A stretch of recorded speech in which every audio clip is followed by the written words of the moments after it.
করলা বা উচ্ছের নিরামিষ এইভাবে রান্না করলে যারা করলা খেতে চায় না তারাও চেয়ে চেয়ে খাবে। নমস্কার বন্ধুরা, রুচির কিচেনে সবাইকে স্বাগত জানাই। আজকের রেসিপি করলার নিরামিষ। চলুন রেসিপিটা দেখে নিয়ে যাক, আশা করি ভালো লাগবে। তো এই রেসিপি বানানোর জন্য এখানে আমি 3টে করলা নিয়েছি, তবে রেসিপিটা উচ্ছে দিয়েও রান্না করা যাবে। এখন এই করলাটাকে এইভাবে গোল গোল করে চাক চাক করে কেটে নিয়েছি, তবে খুব বেশি মোটা করবেন না, এইভাবে কেটে নিতে হবে। আর বীজগুলো যদি শক্ত হয়ে যায় তাহলে বাদ দিয়ে দেবেন। এই বীজগুলো কিন্তু শক্ত হয়নি, নরমই আছে, আমি এগুলোকে রেখে দেব। ভালো করে ধুয়ে নিয়েছি। এখন এই করলার মধ্যে দিয়েছি অল্প করে একটু লবণ, হাফ চামচের একটু কম দিয়েছি। এরই সঙ্গে দিয়েছি অল্প করে একটু হলুদের গুঁড়ো। এখন হাত দিয়ে ভালো করে এইভাবে মেখে নিতে হবে। আর রেসিপিটা বানাতে খুব বেশি সময় লাগে না, দেখতে থাকুন, ভালো লাগবে। আর অবশ্যই একবার এইভাবে বানিয়ে খেয়ে দেখবেন, তারপর আমাকে জানাবেন কেমন লেগেছে। তো দেখুন, করলাটাকে আমি মেখে প্রায় 10 মিনিট রেখে দিয়েছিলাম রেস্টে। 10 মিনিট পর ফিরে এসেছি, কতটা জল ছেড়েছে। আর এখন এইভাবে হাত দিয়ে হালকা হাতে চেপে চেপে একটু জলটাকে বের করে ফেলবো। এইভাবে রান্না করলে একদম তেতো হবে না। আর অনেকেই কিন্তু একদম তেতোর জন্য খেতে চায় না করলা, তারা এই প্রসেসটা করবেন। আর যারা খেতে পারে তাদের কিন্তু এই জলটা বের করার কোনো দরকার নেই। হলুদ লবণ মেখে আমি যেভাবে রান্নাটা করেছি সেইভাবে রান্নাটা করে নেবেন। তো দেখুন, আমি জলটা যে বের করে ফেলেছি, এই জলটা কিন্তু রান্নার কাজে ব্যবহার করব না। করলাগুলো এখানে নিয়ে নিয়েছি।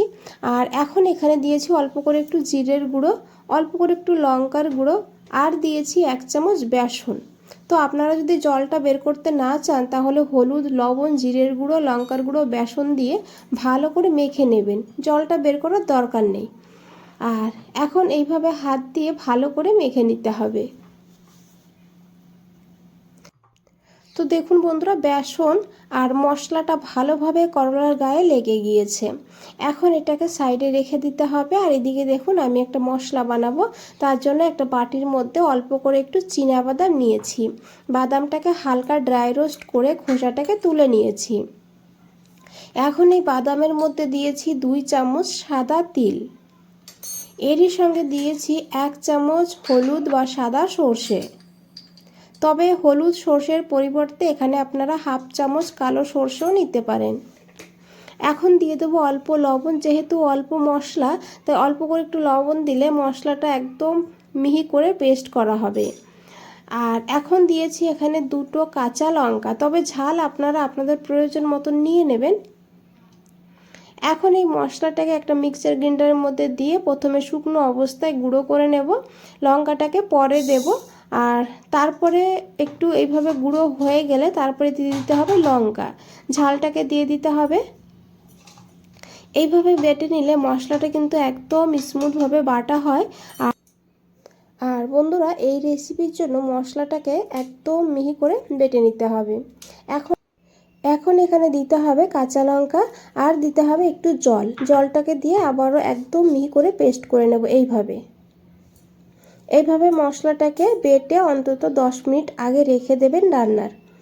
এদিকে একটা কড়াই নিয়েছি, কড়াইতে দিয়েছি 2 চামচ সর্ষের তেল। রান্নাটা আমি সর্ষের তেলে করেছি, তবে সর্ষের তেলেই করবেন, এতে স্বাদটা বেশি ভালো হবে। তেলটাকে খুব ভালো করে গরম করে নিতে হবে, তারপরে এখানে করলা দিয়ে দিতে হবে। তবে সবগুলো আমি একবারে ভাজবো না, আমি আর্ধেক আর্ধেক করে ভেজে নেব, কারণ করলাটাকে কিন্তু খুব ভালো করে ভেজে নিতে হবে, যেন 80 থেকে 90% সিদ্ধ হয়ে যাবে, সেইভাবে ভাজতে হবে। গ্যাসের ফ্লেমটা মিডিয়ামে রাখবেন, মিডিয়ামে রেখে এইভাবে উল্টে পাল্টে করলাগুলোকে ভেজে নিতে হবে, খুব বেশি সময় লাগবে না। আর আপনারা চাইলে এইভাবে গরম ভাতের সঙ্গে বা ডাল ভাতের সঙ্গেও কিন্তু ভেজে খেতে পারেন, ভীষণ ভালো হয় খেতে।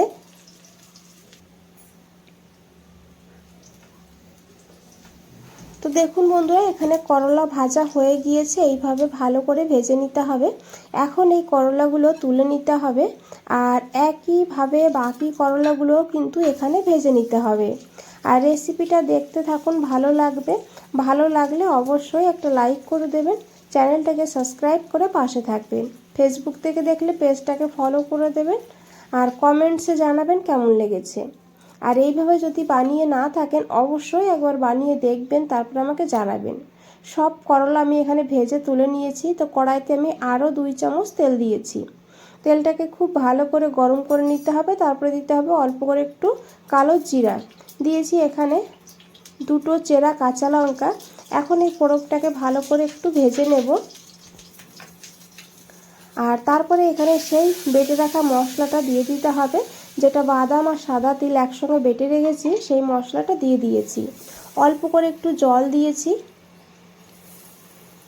আর এখন খুব ভালো করে মিশিয়ে নেব। আর গ্যাসের ফ্লেমটা কিন্তু লোতে রাখবেন, যেহেতু বাদাম বাটা দিয়েছি তাই নিচে লেগে যেতে পারে। লো ফ্লেমে মশলাটাকে কষিয়ে নিতে হবে। এখন এখানে আমি অল্প করে লবণ দিয়েছি, কারণ লবণ কিন্তু আমি আগেও দিয়েছি, সেই বুঝে লবণটা এখানে দিতে হবে। দিয়েছি এখানে অল্প করে হলুদের গুঁড়ো, দিয়ে খুব ভালো করে মিশিয়ে নিতে হবে। তারপরে দিয়েছি 1/2 চামচ কাশ্মীরি লঙ্কার গুঁড়ো। এতে কালারটা খুব সুন্দর হবে, ঝাল হবে না। আপনারা দিতে না চাইলে নাও দিতে পারেন। খুব ভালো করে মিশিয়ে নিয়েছি। আর এখন ঢাকা দিয়ে লো ফ্লেমে 2-3 মিনিট রেখে দেব। 3 মিনিট পর ঢাকনাটা সরিয়ে নিয়েছি। আর এখন একবার খুব ভালো করে মিশিয়ে নেব। তো দেখুন বন্ধুরা, মশলা থেকে তেল ছাড়তে শুরু করে দিয়েছে। এখন এখানে দিয়েছি আমি সামান্য একটু চিনি, টেস্টটাকে ব্যালেন্স করার জন্য। যেহেতু করলাটা তেতো, তাই সামান্য একটু চিনি দিলে খুব সুন্দর খেতে হবে। তবে আপনাদের অপছন্দ হলে স্কিপ করতে পারেন। চিনিটাকে দিয়েও খুব ভালো করে মিশিয়ে নিয়েছি। আর এখন দিয়ে দিয়েছি এখানে অল্প করে জল। খুব বেশি জল দেবেন না, কারণ রান্নাটা কিন্তু একটু মাখো মাখো করব, সেই কারণে। তবে আপনারা যদি একটু গ্রেভি রাখতে চান তাহলে আরও একটু জলের পরিমাণ বাড়িয়ে দেবেন। তো দেখুন খুব ভালো করে মিশিয়ে নিয়েছি। তারপরে যখন এই গ্রেভিটা ফুটে উঠতে শুরু করে দিয়েছে, তখন এখানে করলা দিয়ে দিয়েছি। দিয়ে খুব ভালো করে মিশিয়ে নিয়েছি। তারপরে ঢাকা দিয়ে 5-6 মিনিট রান্না করব লো টু হাই ফ্লেমে। 6 মিনিট পর ঢাকনাটা সরিয়ে নিয়েছি। আশা করি বন্ধুরা দেখে বুঝতেই পেরেছেন কতটা লোভনীয় লাগছে।